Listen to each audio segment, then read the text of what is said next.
குன்றிருக்கும் இடமெல்லாம் குமரன் இருக்கும் இடம் என்று சொல்லுவார்கள். ஆக எம் பெருமானை பார்க்க வேண்டும் என்றால் மலை மீது ஏறி சென்று பார்க்க வேண்டும். ஆனால் அந்த வசனத்திற்கு நேர் முரணானது திருச்செந்தூர்.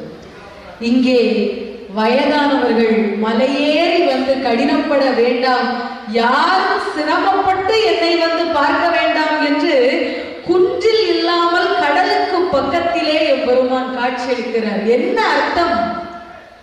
கடலினுடைய அலை ஓய்ந்து போகிற போது அந்த கடலினுடைய அழகை நாம் அழகாக ரசித்து பார்க்க முடியும்.